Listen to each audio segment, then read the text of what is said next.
Bismillahirrahmanirrahim. Assalamualaikum warahmatullahi wabarakatuh. Sesaat setelah Khalifah Muslimin Sulaiman bin Abdul Malik bin Marwan menurunkan barang-barangnya di dekat Baitul Atiq, lalu melepas kerinduannya kepada Ka'bah, beliau menoleh kepada pengawalnya dan berkata, "Carilah seorang alim yang dapat memberikan peringatan kepada kita di hari mulia di antara hari-hari Allah ini." Pengawal itu berangkat menemui orang-orang yang tengah berhaji dan bertanya sesuai dengan yang dikehendaki oleh seorang khalifah. Orang-orang berkata, "Di sini ada Taus bin Kaisan, tokoh ulama ahli fikih yang paling jujur perkataannya dalam dakwah kepada Allah Subhanahu wa taala. Oleh karena itu, temuilah dia." Tokoh yang dimaksud adalah Zakwan bin Kaisan yang mendapat julukan Taus atau burung merak karena dia laksana Taus bagi para fuqaha dan pemuka pada masanya. Pengawal itu menghafiri Taus dan berkata, "Ikutlah dengan kami, Amirul Mukminin mengundang Anda, wahai Syekh." Tanpa membuang-buang waktu, Taus mengikutinya. Menurut beliau bahwa setiap dai tidak boleh menyia-nyiakan waktu bila ada kesempatan. Setiap kali diundang, mereka segera datang. Ia juga meyakini bahwa kalimat yang utama untuk disampaikan adalah kalimat yang benar untuk meluruskan para penguasa yang menyimpang dan menjauhkan mereka dari kezaliman dan kekejaman sekaligus mendekatkan mereka kepada Allah Subhanahu wa taala. Sesampainya di depan Amirul Mukminin, beliau memberi salam dan disambut dengan sangat ramah.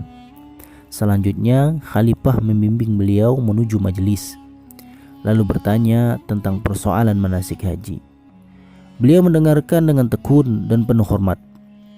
Ketika beliau merasa bahwa Amirul Mukminin sudah mendapatkan keterangan yang diperlukan dan tak ada lagi yang dipertanyakan, Taus berkata dalam hati, "Ini adalah majelis yang kelak engkau akan diminta pertanggungjawaban oleh Allah Subhanahu wa taala, wahai Taus."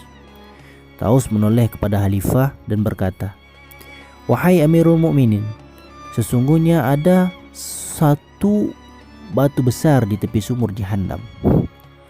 Batu itu dilemparkan ke dasar Jahannam dan baru mencapai dasarnya setelah 70 tahun. Tahukah Anda untuk siapakah sumur itu disediakan, wahai Amirul Mukminin?" Khalifah berkata, "Tidak, duhai celaka, untuk siapa itu?" Taus bin Kaisan menjawab, "Untuk orang-orang yang Allah sebagai penegak hukumnya namun dia menyelewengkannya." Tiba-tiba saja tubuh Khalifah Sulaiman gemetaran, sampai aku menduga ruhnya akan terbang dari jasadnya. Setelah itu beliau menangis terseduh-seduh. Kemudian Taus meninggalkan majelis dan pulang, sedangkan Khalifah mendoakan agar Taus mendapat balasan yang lebih dari Allah. Tatkala Khalifah berpindah ke tangan Umar bin Abdul Aziz, Taus menerima surat dari Amirul Mukminin yang isinya, "Berilah aku nasihat, wahai Abu Abdirrahman." Taus bin Kaisan menjawab surat tersebut dengan sebaris kalimat singkat, "Bila Anda menghendaki seluruh amal Anda baik, maka angkatlah para pengawal dari orang-orang yang baik pula. Wassalam." Demi membaca surat jawaban tersebut, Khalifah Umar bin Abdul Aziz berkata, Cukuplah ini sebagai peringatan. Begitu pula ketika Khalifah beralih ke tangan Hisham bin Abdul Malik. Banyak kejadian masyhur yang mengesankan antara dia dengan Taus bin Kaisan. Sebagai contoh adalah peristiwa ketika Hisham datang untuk menunaikan ibadah haji.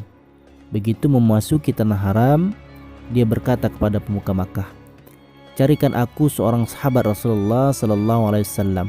Mereka berkata, "Wahai Amirul Mukminin, para sahabat telah wafat satu demi satu hingga tak satu pun tersisa." Hisham berkata, "Jika demikian, carikan di antara ulama tabi'in." Maka dipanggillah Taus bin Kaisan.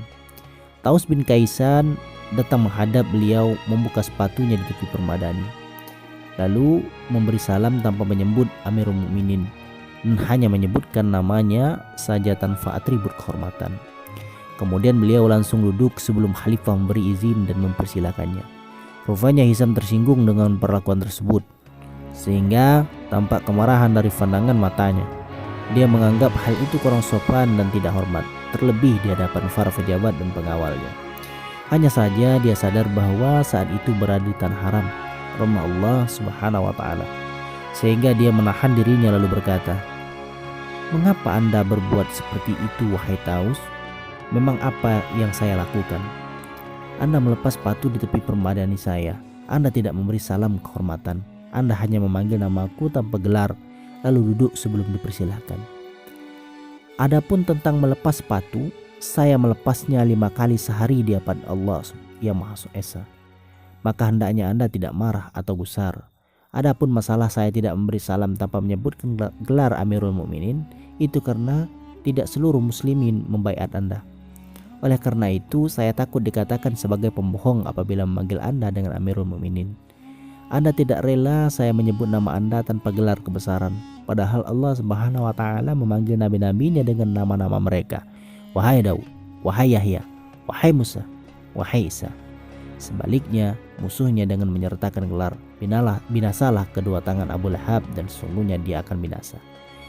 Adapun mengapa saya duduk sebelum dipersilahkan, ini karena saya mendengar Amirul Mukminin Ali bin Abi Thalib berkata, "Bila engkau hendak melihat seorang ahli neraka, maka lihatlah pada seorang yang duduk sedangkan orang di sekelilingnya berdiri. Saya tidak suka Anda menjadi ahli neraka." Amirul Mukminin Hisham mendengar penjelasan itu dengan serius. "Hisham, wahai Abu Abdurrahman, berilah saya nasihat. Taus, saya pernah mendengar Ali bin Abi Thalib berkata, di dalam jahanam terdapat ular-ular besar, filar dan kalajengking sebesar kuda. Mereka menggigit dan menyengat setiap penguasa yang tidak adil terhadap rakyatnya. Setelah itu beliau bangkit dari tempat duduknya lalu pergi."